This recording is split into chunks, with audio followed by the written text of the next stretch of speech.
India में scams इतनी common बात है कि अब तो वो हमें न्यूज ही नहीं लगती है, लेकिन आजादी के सिर्फ एक साल बाद 1948 में ही इस देश में ऐसा स्कैम हो गया था जिसने नए नए आजाद हुए देश की वेस्ट में धज्जियां उड़ा के रख दी थी। लेकिन इस स्कैम का मास्टरमाइंड कोई दिल्ली में बैठा हुआ पॉलिटिशियन या ब्यूरोक्रेट नहीं था, बल्कि दिल्ली से हजारों किलोमीटर दूर लंदन में इंडियन एम्बेसी में बैठकर पूरे स्कैम को बड़े आराम से मैनेज कर रहा था। साल 1948 में आजादी के कुछ महीने बाद ही we were fighting a full fledged war for Kashmir, जहां इंडियन सोल्जर्स कश्मीर के एक एक इंच के लिए खून बहा रहे थे। लेकिन एक एक गोली चलाने के बाद और एक एक यूनिट ऑफ राशन यूज करने के बाद उस राशन को ऊपर पहाड़ में पहुंचाना बहुत बड़ा चैलेंज था। और यहाँ पर नीड फील होती है मिलिट्री ग्रेड जीप्स की, वैसी जीप जो वर्ल्ड वॉर 2 में ब्रिटिशर्स और अमेरिकन यूज कर रहे थे एक्सटेंसिवली। इस वॉर टाइम की इमरजेंसी को देखते हुए उस समय की इंडियन गवर्नमेंट ने 80 लाख का बजट सैंक्शन किया 2000 जीप्स ऑर्डर करने के लिए। लेकिन जब भी ऐसे बड़े मिलिट्री इक्विपमेंट की डील साइन होती है, फिर चाहे वो एयरक्राफ्ट हो या जीप हो या गन हो, हमेशा कॉम्पिटिटर का प्राइस, कॉम्पिटिटर की क्वालिटी और भी 10 चीजें चेक करने के बाद, क्वालिटी इंस्पेक्शन करने के बाद ही डील साइन की जाती है। उस वक्त ब्रिटेन में इंडियन हाई कमिश्नर थे वी.के. कृष्णा मेनन। उन्होंने अपना इन्फ्लुएंस यूज किया और इस डील को साइन करने की रिस्पॉन्सिबिलिटी अपने ऊपर ले ली। फिर कृष्णा मेनन ने अच्छी खासी एस्टैब्लिश्ड जो बड़े प्लेयर थे, जो जीप्स बनाते थे, ऑटोमोबाइल्स बनाते थे, उन कंपनीज को इग्नोर करके एक छोटी कंपनी जिसका नाम था एंटी मिस्तांदिस, उसको ऑर्डर दिया।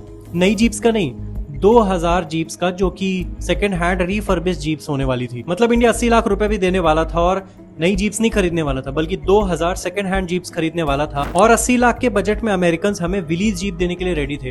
विलीज जीप वो जीप थी जो उन्होंने वर्ल्ड वॉर 2 में यूज की थी। सेकंड हैंड जीप्स नहीं, बल्कि अमेरिकन हमें ब्रांड न्यू जीप्स देने के लिए रेडी थे। लेकिन हम अमेरिकन जीप्स नहीं लेते, हम वी.के. कृष्णा मेनन की फेवरेट कंपनी एंटी मिस्तांदिस को 2000 रिफर्बिश्ड जीप्स देने का ऑर्डर दे देते हैं। लेकिन इससे भी बड़ा स्कैम होना अभी बाकी है।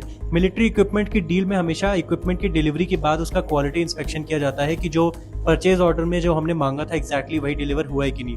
उसी के बाद पेमेंट रिलीज की जाती है।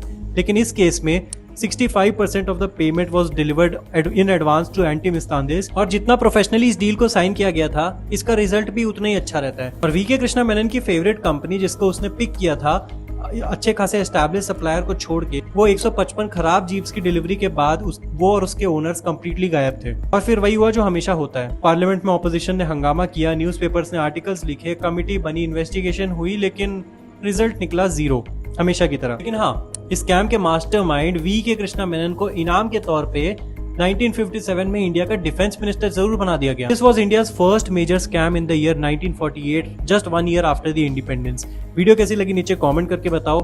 कोई और ओपिनियन है तो वो भी नीचे लिख सकते हो। चैनल के बाकी वीडियोस को भी चेकआउट करो, चैनल को सब्सक्राइब करो। लॉन्ग वीडियोस बहुत ही जल्दी आने वाले हैं, बहुत ही जल्दी अगला वीडियो भी आएगा। तब तक के लिए